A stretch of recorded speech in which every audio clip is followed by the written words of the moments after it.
राज ठाकरेंनी तिथल्या मनसेच्या कार्यालयाचं उद्घाटन केलेलं आणि अर्थात ते व्यासपीठाच्या दिशेने देखील निघाल्याचं आपण बघतोय। त्यामुळे थोड्याच वेळात राज ठाकरे इथं उपस्थित सगळ्या बांधवांशी, मराठी बांधवांशी, मराठी जनांशी संवाद साधतील। आज आपण जर बघितलं तर ते सगळ्यांचे आभार देखील मानणार आहे। त्रिभाषा सूत्राच्या मुद्द्याला घेऊन हिंदी भाषा सक्तीचा जो काही मुद्दा होता त्याला मराठी बांधवांनी एकत्र येऊन जो काही विरोध दर्शवला, एकजूट दाखवली, याबद्दल ते आज बोलू शकतात। त्यांचं धन्यवाद ते करतील। आणि आणखीन काही मुद्दे ते मांडतायत का? माननीय राजसाहेबांना विनंती। 2-3 महत्त्वाचे मुद्दे आहेत। उद्धव ठाकरे, राज ठाकरे एकत्र येण्याच्या विषयाला घेऊन गेल्या कालावधीत इगतपुरीतल्या अधिवेशनात राज ठाकरेंनी आपली भूमिका स्पष्ट केली। त्यांनी असं म्हटलेलं आहे की एकत्रित येण्याचं होईल तेव्हा होईल, त्यावर नंतर चर्चा करू, पण तुर्तास महापालिकेच्या निवडणुकांच्या तयारीला लागा असे आदेश त्यांनी कार्यकर्त्यांना दिलेले आहेत। आणि हे आदेश दिल्यानंतर अर्थात आश्चर्य वाटायला नको, नवल वाटायला नको, कारण यापूर्वी देखील मनसेची एकला चलोरीची भूमिका आपण कायमच बघितलेली आहे। पण दुसरीकडे उद्धव ठाकरेंनी मात्र राज आता सोबत आहे असं त्यांनी त्यांच्या पुढे प्रकाशित होणाऱ्या एका मुलाखतीत म्हटलेलं आहे। आणि शिवाय त्यांनी असंही म्हटलेलं आहे की निवडणुका घोषित होऊ द्या, मग एकत्रित येण्याच्या मुद्द्याला घेऊन चर्चा होऊ शकते असं दुसरीकडे उद्धव ठाकरेंनी स्पष्ट केलं। राज ठाकरे बोलतायत, बघूयात काय म्हणतात।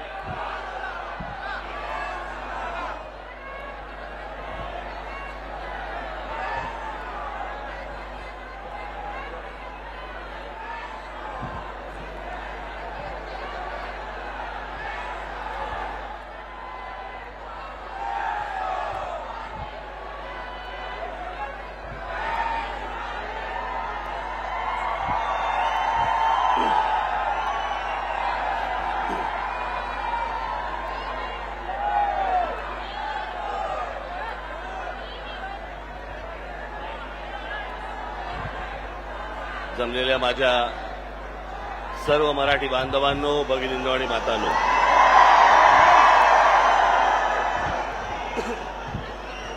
तुम्हाला काय होतंय? ऐकू येत नाहीये?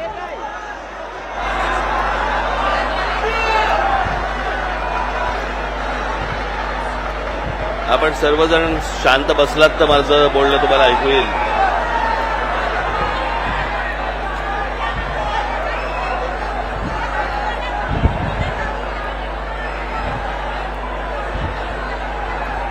त्या माईकच्या इकडनं कोणीतरी उठले पाहिजेत ना।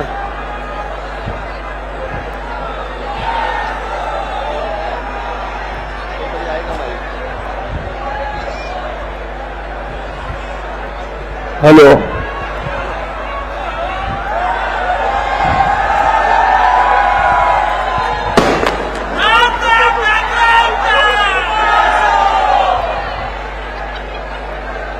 आता येतं ऐकू?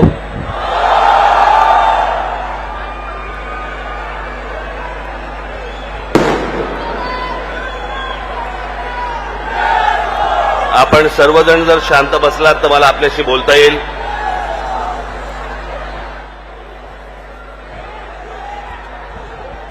इथे बरीच गर्दी झालेली आहे। हा तिकडे आणता येईल का रे माईक? हा माईक आणता येईल तिकडे? हॅलो नाही, हॅलो, येतो आवाज? पाठी येतो आवाज? तू थांब रे, येतोय थांब जरा, पुढे पुढे हा माईक आणता येईल का तिकडे? हा,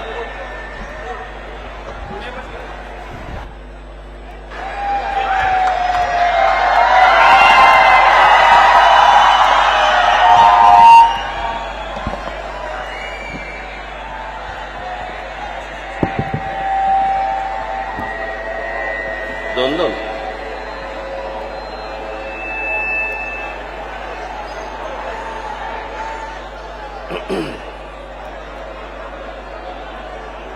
आता येत ऐकू?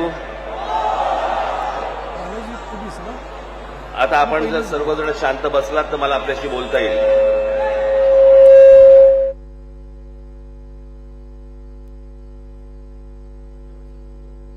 मुख्य भाषण सुरू झालं, आता काय?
आता या ठिकाणी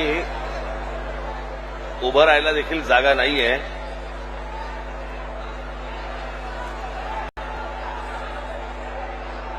काय झालंय अविनाश?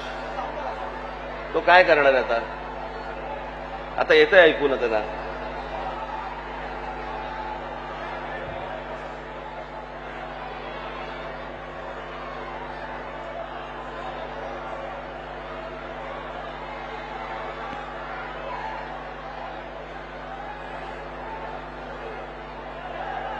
मुंबईतनं घरातून निघालो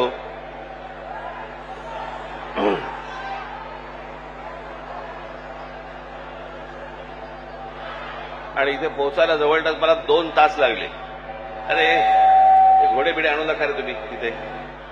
घेऊन जा पहिले त्याला बाहेर बाहेर घेऊन जा त्याला विचारायला. इथे मी काय बोलतोय माणसाला नाही समजत, घोड्यानं कुठून समजणार?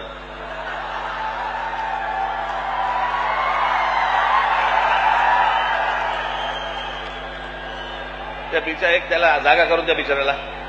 उगाच कुठेतरी गर्दीमध्ये काहीतरी घेऊन येतात.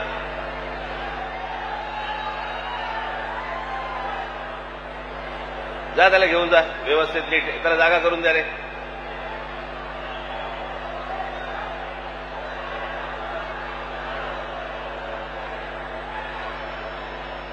त्याला व्यवस्थित जागा करून द्या सगळ्यांनी जायला.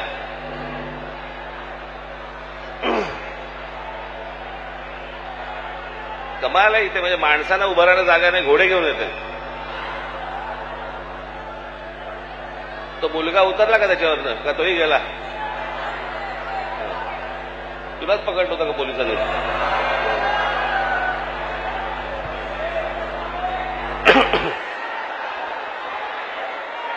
अरे त्याला जागा करून द्या जरा नीट व्यवस्थित.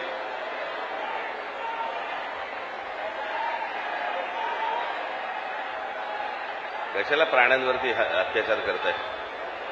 ए तुझा झेंडा हलवणं थांबव, बंद करते,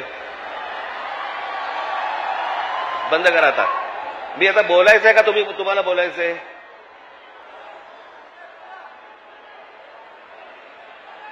आणि हे बघा हे कोण आहेत आता? बसा ना आता शांत.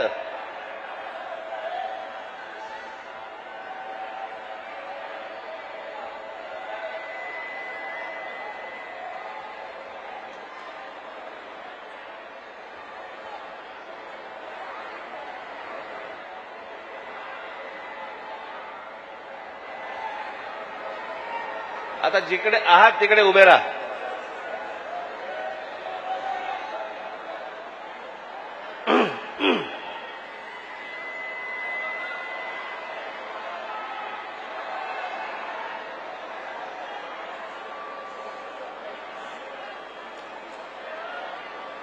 मला मुंबईवरनं इथे यायला जवळपास आता 2 तास लागले.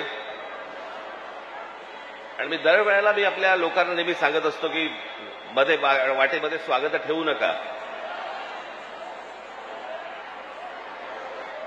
त्या स्वागतामुळे तो ट्रॅफिक जॅम होऊन बसतो आणि मग ट्रॅफिकमुळे मला यायला त्रास होतो.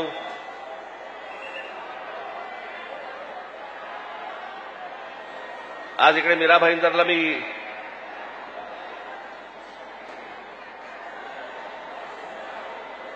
मुद्दामून आलो.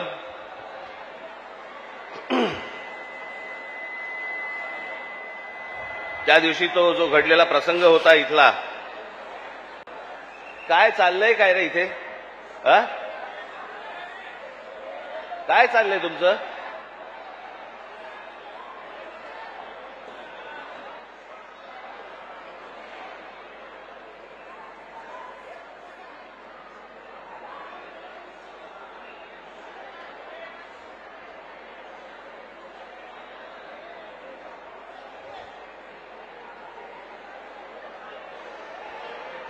आता जागा नाही तर कुठे पुढे येणार तुम्ही?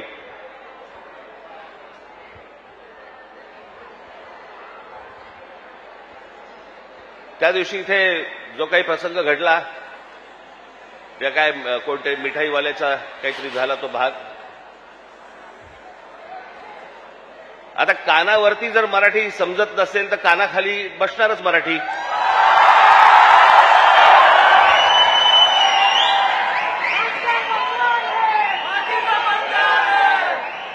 विनाकारण काहीतरी काढत असतात. साधा छोटा प्रसंग होता तो.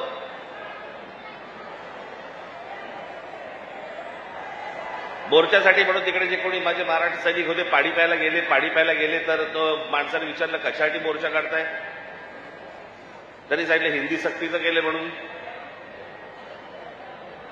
म्हणे इथे तर म्हणे हे हिंदीतच बोलतात म्हणे. हे सगळं हिंदीमध्ये चालू होतं.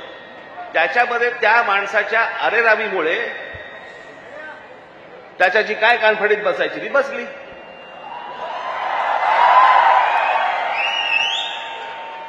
मग लगेच इकडच्या सगळ्या व्यापाऱ्यांनी बंद पुकारला. तुमच्या मारली होती, अजून नाही मारली आहे.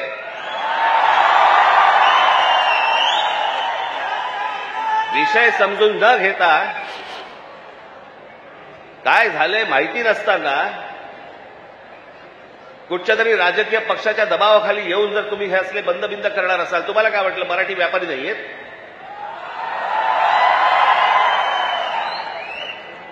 दुकानं बंद करून किती काळ राहणार आहात? शेवटी आम्ही काहीतरी घेतलं तरच दुकान चालणार ना.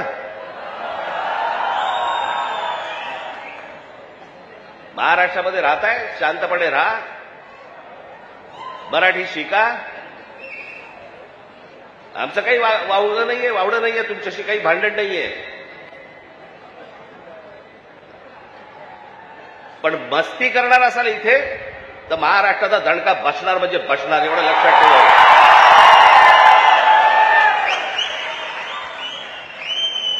खरं तर काय विषय होता? 1ली ते 5वी राज्य सरकारने म्हणे हिंदी कंपल्सरी, म्हणे हिंदी भाषा शिकलीच पाहिजे. त्याच्यावरनं खरं तर हे सगळं सुरू झालं.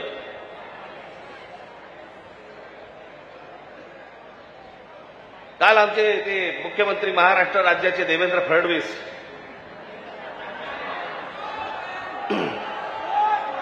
त्यांनी काल सांगितलं म्हणे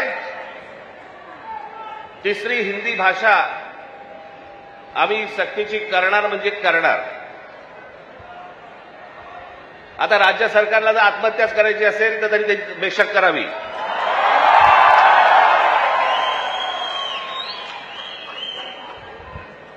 त्या दिवशीच्या मोर्चाच्या फक्त धसक्याने निर्णय मागे घ्यायला लागला होता.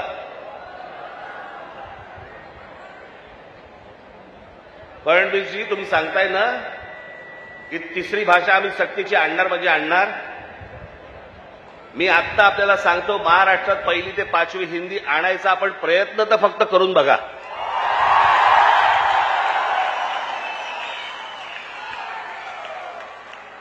दुकानं नाहीत, शाळाही बंद करीन.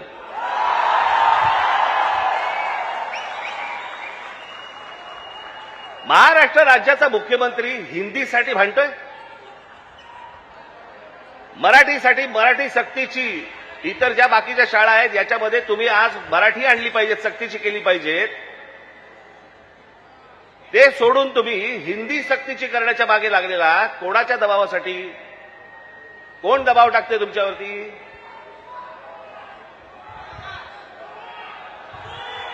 हे केंद्रामधलं हे केंद्राचं पूर्वीपासूनच आहे, काँग्रेस असल्यापासूनच आहे हे सगळं.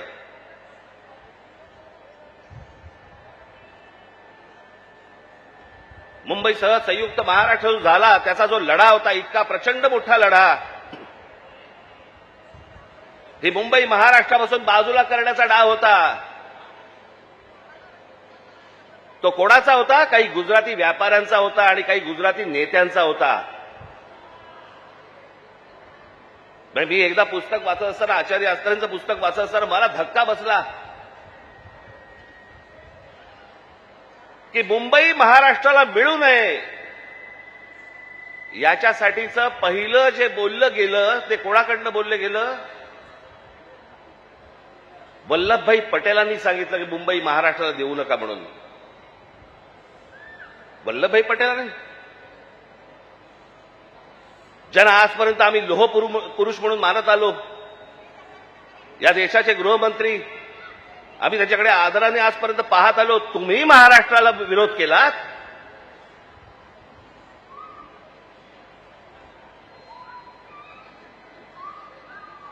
ज्या ज्या वेळेला महाराष्ट्रामध्ये आंदोलन झाली आहेत त्या वेळेला हे मोरारजी देसाई गोळीबार करून लोकांनी ठार मारले होते, मराठी माणसाला ठार मारले होते इथे महाराष्ट्रात.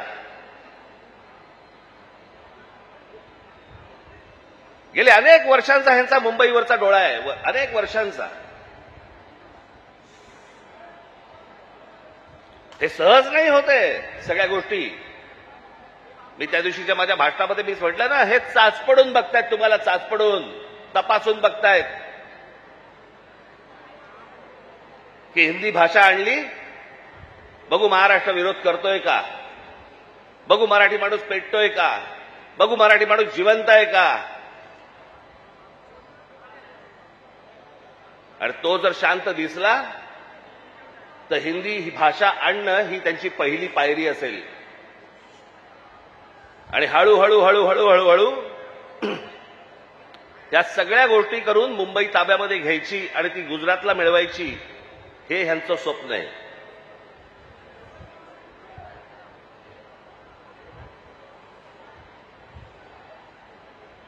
खरं तर बाकीच्यांचा विषय येतो कुठे मला कळतच नाही. विषय भाषेचा आहे. एक जगातलं सत्य मी प्रत्येक वेळेला सांगत आलो, जगातलं सत्य, तुमची भाषा मेली आणि पायाखालची जमीन गेली की तुम्ही कोणीही नसता जगामध्ये, तुम्हाला काही अर्थ नाही. तुम्हाला कोणीही विचारणार नाही. तुमची भाषा टिकवणं महत्वाचं आहे, तुमची जमीन राखणं महत्वाचं आहे. पण हे फक्त मुंबई महाराष्ट्रात खास करून मुंबईत काही गोष्ट झाली की ती देशभर चालू ठेवतात हे हिंदी चॅनलवाले. हे कसले हिंदी चॅनलवाले?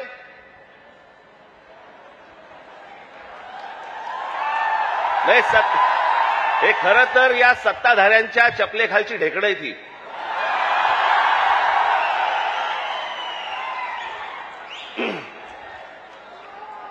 आता बघा, थोड्या वेळात बघा सुरू करतील, राज ठाकरेने उगला जहर.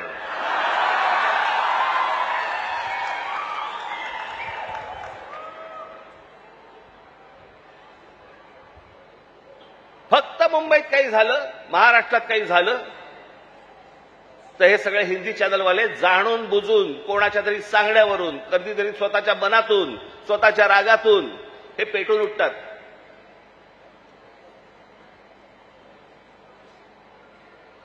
माझ्या बिहारमधले जे काही लोक आहेत, माझं त्यांनाही विचारणं आहे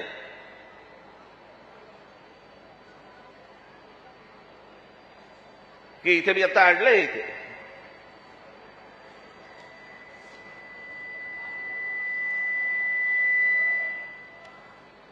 28 सप्टेंबर 2018, ऐका नीट मी काय बोलतोय.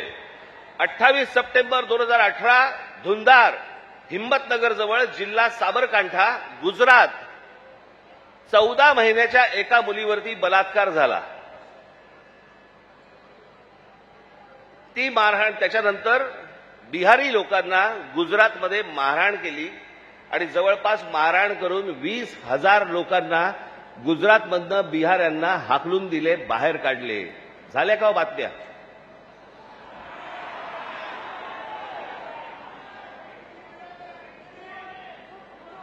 कुठेही बातम्या तुम्हाला दिसणार नाहीत.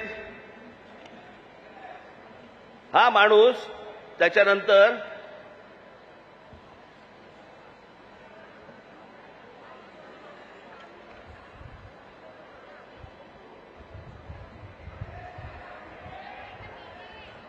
त्याच्यानंतर याने भारतीय जनता पक्षामध्ये प्रवेश केला, त्याला तिकीट दिलं गेलं आणि तो आमदार देखील झाला.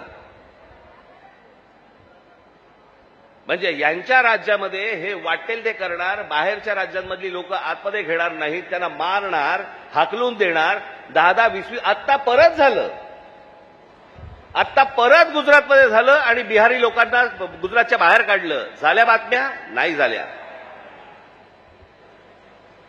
इथे एका मिठाईवाल्याच्या कानफडीत बसल्यावरती देशाची बातमी घडते, देशाची.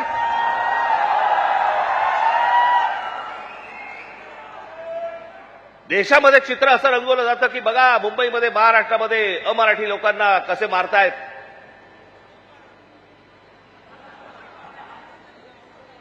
हे काय प्रकारचं राजकारण सुरू आहे देशामध्ये आपण लक्षात घ्या.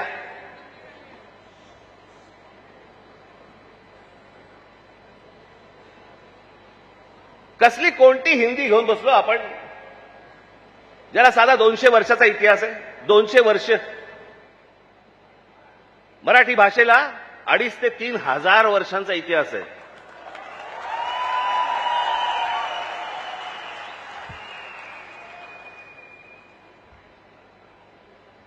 मराठी भाषेला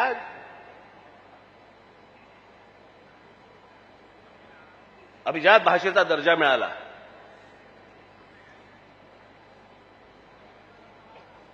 या शिवतीर्थावरती इथे मुंबईला पंतप्रधान नरेंद्र मोदींच्या समोर मी त्यांना सांगितलं होतं माझ्या फक्त 5 गोष्टी आहेत, 5 अटी आहेत गोष्टी. त्यातली एक पहिली, मराठीला अभिजात भाषेचा दर्जा तुम्ही द्या. पंतप्रधान झाल्या दर्जा दिलाय. वर्ष झालं 1 रुपया नाही आलाय. हिंदी भाषेला म्हणजे गंमत बघा, एखाद्या भाषेला जर समजा अभिजात भाषेचा दर्जा द्यायचा असेल तर त्याला कमीत कमी 1400 वर्ष जुनी ती भाषा पाहिजे. बरोबर ही अट आहे कमीत कमी. म्हणजे हिंदीला अभिजात भाषेचा दर्जा मिळायला अजून 1200 वर्ष आहेत. 1200 वर्ष आहेत. आणि ती भाषा तुम्ही आमच्या लहान मुलांवरती आणि आमच्यावरती लादणार. हिंदी या भाषेमुळे हिंदी चित्रपट सृष्टीतल्या नटनट्यांचं भलं झालं, याच्या पलीकडे कोणाचं भलं झालं जरा सांगा मला. साधी गोष्ट आपण पकडूया की उत्तर प्रदेश, बिहार, मध्य प्रदेश, राजस्थान इथे हिंदी बोलली जाते. मग हे लोक उठतात आणि महाराष्ट्रामध्ये नोकरीसाठी काय येतात. जर हिंदी भाषेमुळे जर तुमचंच भलं झालं नसेल आणि तुमचीच राज्य मोठी झाली नसतील आणि तुम्हाला जर दुसऱ्या प्रदेशामध्ये जाऊन जर समजा तिकडे येऊन नोकऱ्या कराव्या लागत असतील, नोकऱ्या मागाव्या लागत असतील, गुजरात सारख्या राज्यामध्ये जाऊन तिकडे जर समजा तुम्हाला मार खावा लागत असेल, हिंदीने काय भलं केलं तुमचं.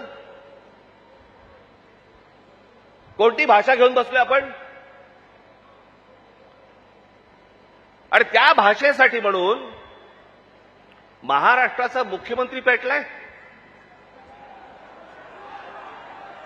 मला कारणच नाही कळलं.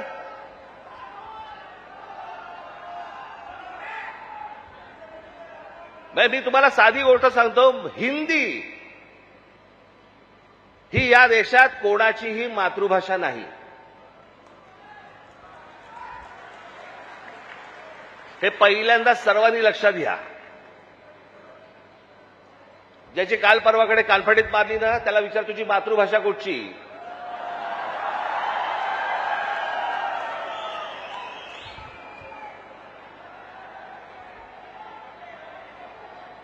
हिंदी ही इकडच्या तिकडच्या सगळ्या कडबोळ्यातनं तयार झालेली 100-200 वर्षापूर्वीची भाषा. बाकीच्या सगळ्या तर केवढ्या जुन्या भाषा आहेत. उत्तर प्रदेश, बिहारला आता समजलं पाहिजे, राजस्थानला आता समजलं पाहिजे. मी आता एक आणलं इथे उदाहरणार्थ बघा. हिंदी या भाषेमुळे हिंदीने किती भाषा मारल्या तर जवळपास 250च्या आसपास भाषा मारून टाकल्या.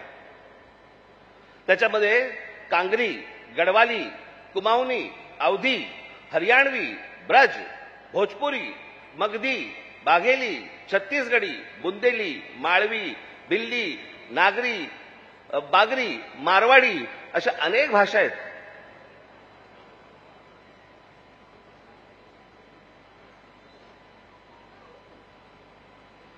आता बिहारमध्ये ज्यांनी पहिली हिंदी ही भाषा स्वीकारली तिथे आजही 99% लोक मातृभाषा बोलतात, हिंदी बोलत नाहीत.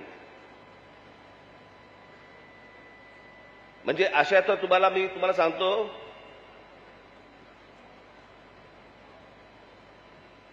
हनुमान चालीसा आहे ना, हनुमान चालीसा, ज्याला तुम्ही हिंदी म्हणता ते अवधी आहे, हिंदी नाही.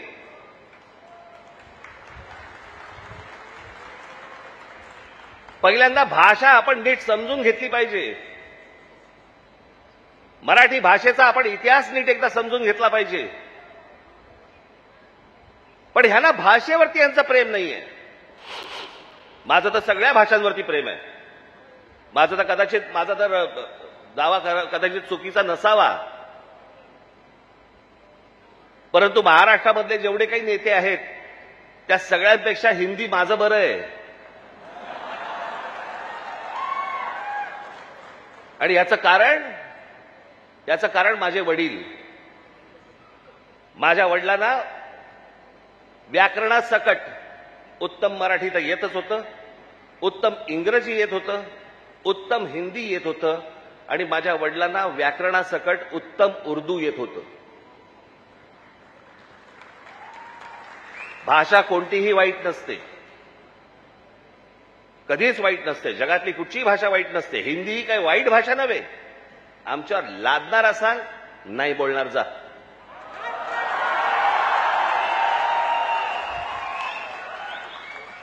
आणि लहान मुलांवरती तर नाहीच नाही. काही विषयच येत नाही या गोष्टींचा. त्यांचं राजकारण काय चालू आहे ते पहिलं बघा तुम्ही. हे या सगळ्या गोष्टी मी तुम्हाला आत्ताच सांगतोय. मी माझ्या पत्रामध्ये पण दिलं होतं, आम्ही हिंदू आहोत, हिंदी नव्हे.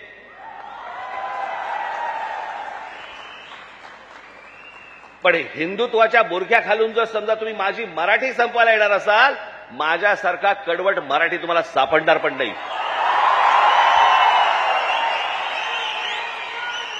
हिंमत असेल तर हात लावून दाखवा तुम्ही.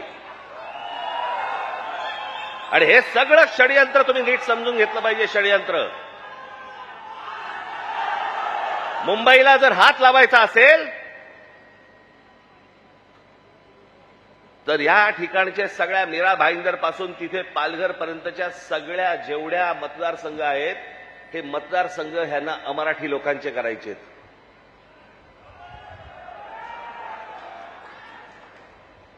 मी गेले 20 वर्ष मी ओरडून बोंबलून सांगतोय, ही नुसती माणसं येत नाही आहेत. हे नुसते इमारतींमध्ये माणसं येत नाही आहेत. इमारती उभ्या राहतात आणि बाहेरची माणसं येत आहेत. इमारती उभ्या राहतात आणि बाहेरची माणसं येत आहेत. नुसती माणसं नाही येत आहेत. हे मतदारसंघ बनवत आहेत. हे मतदारसंघ बनवून तुम्हाला हटवणार, तुम्हाला लांब लांब फेकून देणार. उद्या हे काय सांगणार, अरे बघा ना, आमचाच खासदार, आमचेच आमदार, आमचेच नगरसेवक, आमचाच महापौर. असं करून हे मुंबईपर्यंत पोहोचणार. आणि हा अख्खाच्या अख्खा पट्टा हा सगळा गुजरातला मिळवण्यासाठीचे सगळे खटाटोप सुरू आहेत. हे आज नाही, हे पूर्वीपासून सुरू आहेत. पूर्वी त्यांनी तर जाहीररित्या सांगितलं होतं, पण आता कसं आहे, आता हे लपून छपून हळूवार पद्धतीने या सगळ्या गोष्टी सुरू आहेत. हे काय षडयंत्र हे आपण नीट ओळखा, हे समजून घ्या.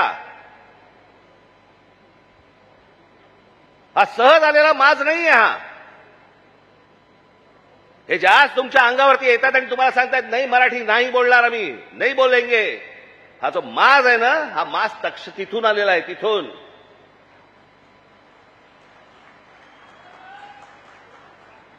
मी आज तुमच्याकडे काही लंब चौडं भाषण करण्यासाठी नाही आलो. मी खरं तर आज शाखेच्या उद्घाटनाला आलो होतो. मला अविनाशने मला सांगितलं की साहेब तिकडे येणारच आहात तर एक छोटी सभा आपण घेऊन टाकू. पण मला तुम्हाला जे सांगायचंय ते हे सांगायचंय की तुम्ही सतर्क असले पाहिजेत.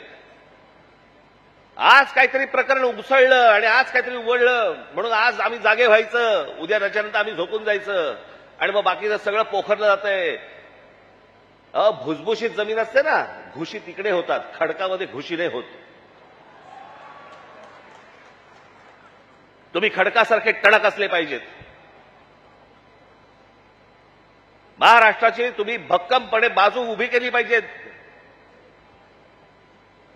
महाराष्ट्र काय हा तुम्ही समजून घेतला पाहिजेत. मी जे सतत तुम्हाला जे सांगत असतो ना, 1400 वर्ष राज्य केलेला हा महाराष्ट्र या प्रांतावरती. मी अनेकदा बोलत आलो, तुम्हाला सांगत आलो की ह्याला पर्शियन लोक ह्याला हिंद प्रांत म्हणत. छत्रपती शिवाजी महाराजांची घोषणा पण काय होती? हे हिंदवी स्वराज्य व्हावे ही नव्हती, हे हिंदवी स्वराज्य व्हावे ही होती. या हिंद प्रांतावरती आमची सत्ता असावी. हा संपूर्ण हिंद प्रांत आमच्या हातामध्ये असावा. बाहेरच्यांनी येऊन आमच्यावरती इथे सरकार स्थापन नाही करायची. आम्ही कोणी गुलाम नाही आहोत. या प्रांतावरतीचा अधिकार कोणाचा असेल तर तो आमचा आहे. आणि 125 वर्ष या मराठेशाहीने जे राज्य केलं, ज्याला आपण म्हणतो ना अटके पार आम्ही झेंडे फडकवले. अटके पार झेंडे फडकवले म्हणजे काय? आजही मला असं वाटतं पाकिस्तानच्या वायव्येला का नैऋत्येला तो अटक नावाचा किल्ला आहे, त्या किल्ल्यावरती भगवा ध्वज फडकला. ते अटक किल्ला, तो अटके पार झेंडे फडकवले आम्ही. तिथपर्यंत पोहोचले होते मराठे. तो महाराष्ट्र हतबल आहे. तो महाराष्ट्र यांच्यासमोर हात पसरतोय. आम्ही भिका मागायच्या आम्हाला न्याय द्या म्हणून.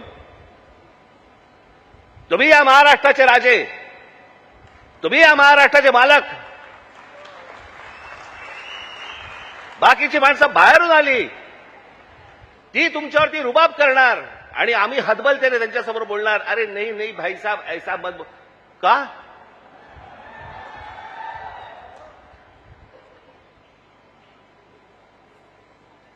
स्वतःहून काही करायची आपल्याला गरज नाहीये. पण जर अशा प्रकारे माज घेऊन जर समजा कोणी अंगावरती आला, ठेचायचा म्हणजे ठेचायचाच.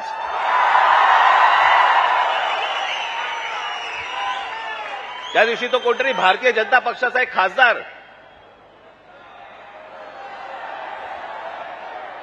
कोणतरी दुबे नावाचा, कसा काय बोलला, मराठी लोगों को हम यहां पे पटक पटक के मारेंगे. झाली का हो केस त्याच्यावरती?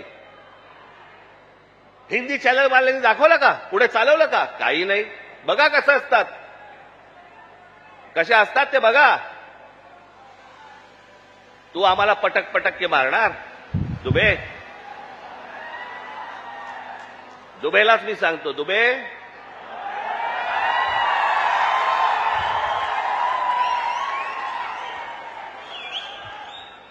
तुम मुंबई में आ जाओ.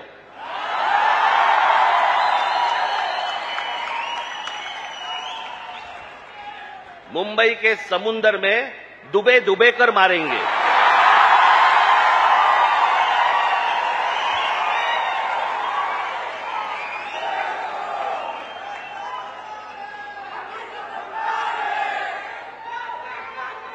त्याला हिंमत होते बघा कशी. तुम्ही जर काही बोललात तर त्याची राष्ट्रीय बातमी होते. तुम्ही जर कुठची अमराठी माणसाबद्दल काही गोष्ट बोललात तर ती राष्ट्रीय बातमी. पण हे ज्यावेळेला बोलतात त्यावेळेला त्यांना माहिती असतं सरकार आमच्या मागे आहे.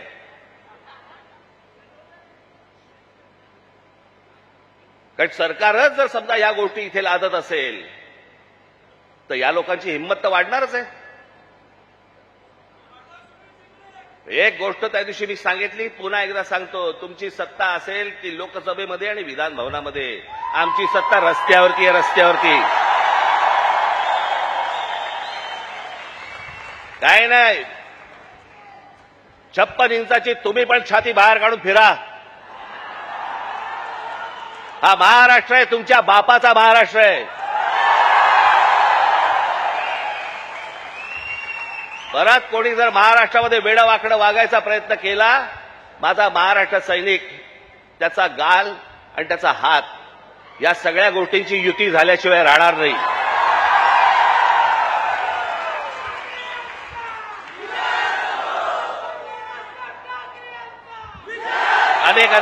अनेक ते आता सरकारी पत्रकार असतात, काही बेरोजगार पत्रकार असतात.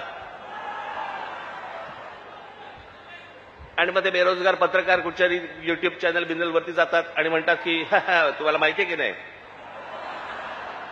ही फडणवीसांनी लिहिलेली स्क्रिप्ट आहे. हा कोणता स्क्रिप्ट रायटर आहे मला अजूनपर्यंत कळलेला नाही, जो स्वतःचा अपमान पण त्याच्यामध्ये लिहितो. ज्याला हे सगळं मागे घ्यावं लागलं सगळ्यांकडनं दबाव आल्यानंतर मी हे दोन्ही GR मागे घेत आहे, हे स्क्रिप्ट रायटर लिहू शकतो. पण हे काय चालू आहे? हे तुमच्या मनात काहीतरी विष कालवणं सुरू आहे की हे बघा, हे आतून सगळे एक येतं, बघा हे सगळं असं सगळं सुरू आहे. कशाचाही संबंध नाही आहे. कोणाशी माझी मैत्री असो, दुश्मनी असो, काहीही असो, एक गोष्ट निश्चित सांगतो, महाराष्ट्राच्या बाबतीत, मराठी माणसाच्या बाबतीत आणि मराठी भाषेच्या बाबतीत राज ठाकरे कोणाची तडजोड करणार नाही. याच्या आधीही केली नाही, आत्ताही केली नाही आणि पुढेही करणार नाही. मला असं वाटतं तुम्ही देखील त्याच पद्धतीने महाराष्ट्रामध्ये राहिलं पाहिजे, जगलं पाहिजे, वावरलं पाहिजे. आणि जे कोणी इथे राहत असतील मराठी लोक, मी त्यांची माझ्या एका मित्राचा दाखला दिला होता, बाकीच्यांनी देखील लवकरात लवकर मराठी शिकण्याचा आपण प्रयत्न करावा. आम्ही तुमच्याशी मराठीत बोलू. तुम्हाला सर्वांना तुम्हाला सांगणं आहे, ज्या ज्या ठिकाणी जाल, दुकानात गेलात, बसमध्ये गेलात, ट्रेनमध्ये गेलात, टॅक्सीत बसलात, कुठेही गेलात, जास्तीत जास्त प्रमाणात म्हणण्यापेक्षा कायमस्वरूपी तुम्ही समोरच्याशी मराठीमध्येच बोला, त्याला मराठीत बोलायला भाग पाडा. आता माझ्याकडे कर्नाटकातला व्हिडिओ आलाय. कर्नाटकामधले तो माणूस तिकडे त्या रिक्षावाल्यांना हाकलून देतोय. बातम्या नाही होणार, कारण त्यांचे सत्ताधारी, त्यांची सरकारं त्यांच्या जनतेच्या, त्यांच्या लोकांच्या खंबीरपणे पाठीशी उभे असतात. वरती कोणी येऊ अगर न येऊ, हे महाराष्ट्रच फक्त भोगत आला आणि महाराष्ट्रच फक्त भोगतोय. त्यांना काय वागायचं त्यांचं त्यांनी वागावं. पण मला तुम्हाला फक्त एवढंच सांगायचंय की तुम्ही खंबीर राहा, तुम्ही कडवट राहा. जर तुम्ही घट्ट असाल, तुम्ही जे खडकासारखे टणक असाल, कोणी आतमध्ये शिरायचा प्रयत्न करणार नाही. आजूबाजूला कोण येतंय, कोण राहतंय, कोण काय करतंय, याच्यावरती सतर्कतेने तुमचं लक्ष असलं पाहिजे. एवढीच फक्त आज विनंती करण्यासाठी म्हणून मी आज आपल्यासमोर इथे आलो. आपण सगळेजण इतक्या मोठ्या संख्येने आलात, आपल्याला सर्वांना धन्यवाद देतो. आणि फक्त एवढंच जाताना सांगेन, सतर्क राहा, सतर्क राहा, सतर्क राहा. धन्यवाद. जय हिंद, जय महाराष्ट्र. आणि पुन्हा